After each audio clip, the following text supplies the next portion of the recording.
ये होती है वास्तविक परीक्षा।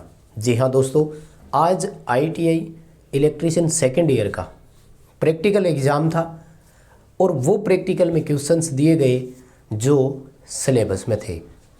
वास्तव में बच्चे ने एक वर्ष में जो भी तैयारी की थी, प्रैक्टिकल एग्ज़ाम में भी वही चीज़ें दी गई ताकि असली परीक्षा हो सके।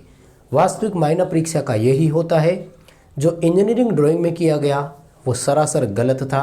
इसके लिए DGT जिम्मेदार भी है, क्योंकि इलेक्ट्रीशियन वाले को आप माइक्रो प्रोसेसर, माइक्रो कंट्रोलर जैसी चीज़ें देते हो तो सीधी सी बात है कहीं ना कहीं ऑब्जेक्शन उसमें होगा। दोस्तों, आप वीके नॉलेज इलेक्ट्रिकल देख रहे हैं। आप सभी का एक बार फिर स्वागत है। आज इलेक्ट्रीशियन सेकेंड ईयर का प्रैक्टिकल का एग्ज़ाम हुआ था। 3 क्वेश्चन उसमें पूछे गए थे। हम उन तीनों क्वेश्चन का आज सॉल्यूशन करने वाले हैं। आपने क्या किया था वो हो चुका है, फिर भी सही तरीका क्या था आप एक बार देख लीजिए। बाकी प्रैक्टिकल में अच्छे नंबर मिलना वाइवा पर डिपेंड करता है। अगर आपका वाइवा हो गया तो भी ठीक, नहीं हुआ तो थोड़ी अच्छी प्रिपरेशन करके जाएं। ज़रूर आप अपना बेटर देंगे, मुझे विश्वास है। आइए आज जो 3 क्वेश्चन आए उनका हम सॉल्यूशन करते हैं। आपने एक्चुअल में क्या डायग्राम बनाना था, क्या आपसे पूछा गया था, इसी पर हम चर्चा कर रहे हैं। कुल 3 क्वेश्चन आए थे 250 नंबर के। एक सबसे पहला क्वेश्चन था 3 फेज स्क्विरल केज मोटर का टर्मिनल्स को पहचान करनी थी। आइए ज़रा आपको इसमें क्या करना था हम इसका सॉल्यूशन करते हैं और आपको पूरी डिटेल के साथ बताते हैं कि आपको क्या करना था। डायग्राम बनाना था, उसके लिए रॉ मटेरियल और वो सब चीज़ें भी है। देखो, टर्मिनल्स की पहचान आपसे वो ये पूछ रहा था U1 U2 V1 V2 W1 W2 जो 6 सिरे निकलते हैं, क्योंकि स्क्विरल केज 3 फेज मोटर की बात कर रहा है तो 6 सिरे निकलेंगे। अब आपको इन्हीं 6 सिरों की बताना था, तो इनके लिए क्या प्रोसेस होती है, उसी से आपको टूल्स एंड इक्विपमेंट की ज़रूरत पड़ती है, उसी से रॉ मटेरियल निकल कर आता है। आपको डायग्राम कौन सा बनाना था वो भी मैं आपको बताने जा रहा हूँ। जनरली टर्मिनल टेस्टिंग के लिए वोल्टमीटर मेथड का उपयोग किया जाता है, तो उस विधि में आपको क्या क्या चाहिए वो मैं बता देता हूँ। देखो, सबसे पहले आपको स्क्विरल केज मोटर की कंटिन्यूटी टेस्ट करना होता है। कंटिन्यूटी को हिंदी में निरंतरता बोलते हैं और इसी टेस्ट का दूसरा नाम होता है ओपन सर्किट टेस्ट। यानी हमें सबसे पहले ये पहचान करनी होती है कि तीनों वाइंडिंग के 2-2 सिरे कौन कौन से हैं। उसके बाद 1 और 2 की भी पहचान करनी होती है। देखो, 50 नंबर का प्रैक्टिकल आया है तो कुछ अच्छा तो करना ही था। क्या पूरी प्रोसेस होती है वो आपको लिखना होता है। बाकी डायग्राम कौन सा बनाना था वो मैं आपको बता रहा हूँ, है ना। तो समझ लीजिए, यूँ डायग्राम बनाना था। और अगर आप विधि लिख रहे हैं, प्रोसीजर लिख रहे हैं टेस्ट करने का, तो उसमें लिखा जाता है कि सर्वप्रथम हमें ओम मीटर या मल्टीमीटर की सहायता से वाइंडिंग की कंटिन्यूटी टेस्ट की जाती है। कंटिन्यूटी टेस्ट कैसे करते हो सबको पता होगा। ओम मीटर का एक सिरा यहाँ लगाएंगे, यानी आपको टर्मिनल प्लेट पर इस तरह से 6 सिरे दिखाई दे रहे थे। ये हमारा ओम मीटर है, तो इस ओम मीटर का एक सिरा यहाँ पर आपको फिक्स करना था, सॉरी, और दूसरा सिरा जो है वो बारी बारी से प्रत्येक 5 टर्मिनल्स पर लगाना था। किसी 2 टर्मिनलों के बीच, यानी एक तो ये और इनमें से किसी एक के बीच। आपका ओम मीटर आपको एक रेजिस्टेंस दिखाता है, दिखाना चाहिए। और इसका खैर मैं प्रैक्टिकल वीडियो भी आपको दूंगा, एक जल्दी दे दूंगा, अपने पास है। स्क्विरल केज मोटर भी है और मल्टीमीटर भी है, तो टेस्ट हो सकता है। और इसमें क्या करना है फिर, तीनों वाइंडिंग के साथ ये परस्पर टेस्ट करना था और तीनों वाइंडिंग का रेजिस्टेंस एक समान आना चाहिए, वाइंडिंग सही मानी जाती है। ठीक है, इससे हमने क्या किया, 3 वाइंडिंग की पहचान कर ली। मान लीजिए कि ये एक वाइंडिंग है जिसको U नाम दिया, इसको V नाम दिया और इसको W नाम दिया। अब टर्मिनल टेस्टिंग के लिए क्या किया जाता है, इनके वोल्टमीटर मेथड का उपयोग करते हैं। वोल्टमीटर विधि में क्या करते हैं कि किन्हीं 2 सिरों को शॉर्ट करना होता है। ठीक है, और जिनको शॉर्ट किया था उनको एक सप्लाई देनी होती है सिंगल फेज एसी की, चाहे वो फेज दे दो या न्यूट्रल दे दो। ये जो इसी वाइंडिंग के 2 सिरे और बचे हुए हैं, न्यूट्रल इनमें से किसी को भी दे दो, कोई फ़र्क नहीं पड़ेगा। और जो सिरे ओपन रह गए थे उनके बीच में आपको एक वोल्टमीटर संयोजित करना होता है। यानी वैसे तो आप मल्टीमीटर से चाहो तो बारी बारी रीडिंग ले सकते हो। एक वोल्टमीटर आपको यहाँ संयोजित करना होता है सप्लाई में, या फिर यूँ कह दो कि मल्टीमीटर को वोल्टमीटर रेंज में सेलेक्ट करो, एक बार सप्लाई की वोल्टेज ले, एक बार वाइंडिंग की वोल्टेज ले, बस इतना सा है। इसको आप V1 नाम दे दो, इसको V2 नाम दे दो और कोई दिक्कत नहीं है, बस इतना सा ही था। इसकी रीडिंग का निष्कर्ष लिख दो।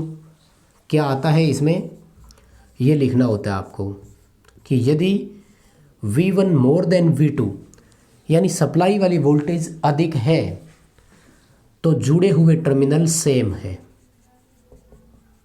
ठीक है ना, सेम टर्मिनल का मतलब क्या है, ये दोनों या तो पहले पहले सिरे है या दूसरे दूसरे सिरे है, तो इनको आप फिक्स कर लो। यानी ये U1 है तो ये V1 है, फिर अपने आप ही ये U2 और ये V2 हो गया भाई। लेकिन यदि रीडिंग में फ़र्क आता है, यदि V1 की अपेक्षा V2 ज़्यादा आता है तो जुड़े हुए टर्मिनल्स जो है वो अपोजिट है। अपोजिट का मतलब अगर ये U1 है तो ये V2 है, और फिर ये U2 बना तो ये V1 बनेगा। बस इतना सा लिखना था। बताओ यहाँ तक की बात समझ में आई क्या? क्योंकि 50 नंबर का था तो इतना ही करना है, कंटिन्यूटी चेक करनी है और फिर आपको शॉर्ट करके वोल्टमीटर मेथड से 1-2-1-2 का पता करना है। ठीक है, फिर इसी तरह से लास्ट 2 वाइंडिंग का भी करते, पहली वाइंडिंग को छोड़ देते, वो एक दूसरा तरीका रहता है, आप कर सकते हो। दूसरा देखो, प्रैक्टिकल नंबर 2 ब्रिज रेक्टिफायर का पूछा और आउटपुट वेव की शेप बतानी थी बिना फिल्टर के। बस तो फिर ब्रिज रेक्टिफायर तो अभी ड्राइंग में तैयारी करवाई थी ना, पता ही है सबको, एक बार और बता देता हूँ। ऐसे बनाना था ब्रिज रेक्टिफायर, ठीक है, यूं, ठीक है, 4 डायोडों को आमने सामने जोड़ना था, ठीक है, बिना ट्रांसफार्मर के सप्लाई देकर दिखानी होती है, कोई दिक्कत नहीं है। अब देखो एक चीज़ और बताऊं, आपकी ड्राइंग वाली जो तैयारी है ना, आज प्रैक्टिकल में काम आई होगी शायद, ऐसा मैं मान रहा हूं।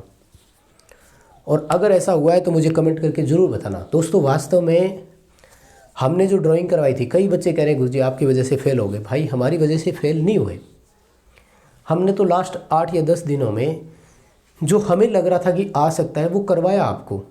एक बात बताओ यार, आप तो 1 साल कॉलेज गए थे ना, ईमानदारी से बताना कि क्या आपको कॉलेज में किसी ने वो चीज़ें करवाई थी? जब कॉलेज वाले नहीं करवा रहे तो हम कहाँ से करवा दें? हमारे पास तो इतना डेटा भी नहीं होता है। आपके पेपर में क्या आएगा? प्रीवियस पेपर में जो चीज़ें आई थी उसके अनुसार हमने आपको चीज़ें दी थी, इसलिए कि आप बेहतर तरीके से समझ सके। और हमारा एक्सप्लेन करने का तरीका अच्छा है, आप लोगों को पसंद आया था।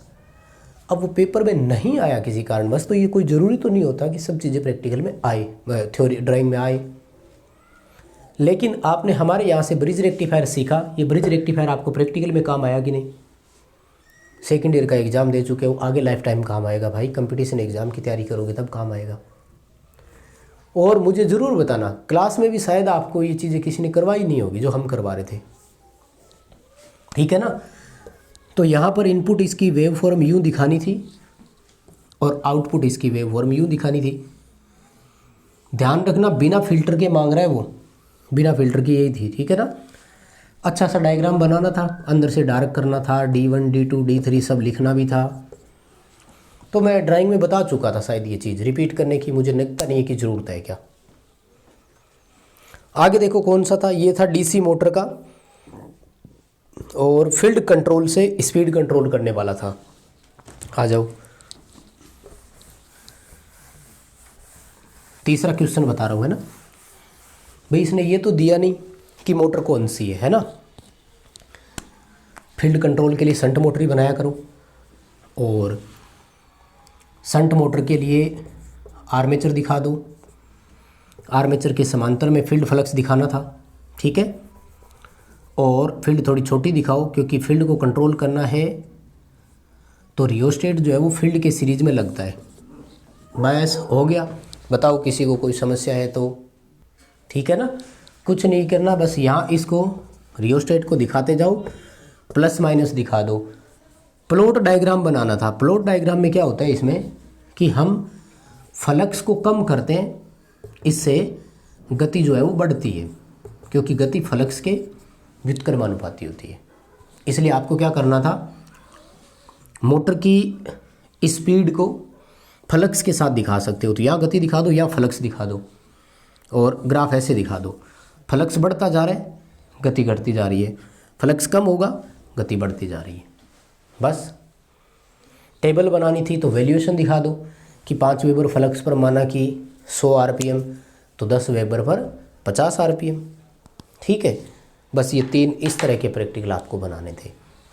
ड्राइंग वाली सारी चीज़ें काम आई होगी दोस्तों। हमने हमारी तरफ से 100% दिया था, किसी कारणवश पेपर में वो चीज़ें नहीं आई, इसके लिए तो देखो दोषी सिस्टम है, क्योंकि उन्होंने आउट ऑफ सिलेबस चीज़ें दी। अब ये तीनों प्रैक्टिकल देखो अपने सिलेबस में है, और ये तीनों आप अच्छे से जानते भी हो, अच्छी चीज़ें करके आए हो, मुझे विश्वास है। तो इस वीडियो को लाइक कर देना, उम्मीद रख रहा हूँ लाइक करोगे। और अभी तक चैनल सब्सक्राइब नहीं किया ना, तो चैनल सब्सक्राइब ज़रूर कर लो। बहुत मटेरियल है चैनल पर आपके लिए। कंपटीशन एग्ज़ाम की तैयारी करोगे तो ये चैनल आपको बहुत काम आएगा। जुड़े रहिए चैनल के साथ। वीडियो दोस्तों को शेयर ज़रूर कर देना यार, ठीक है।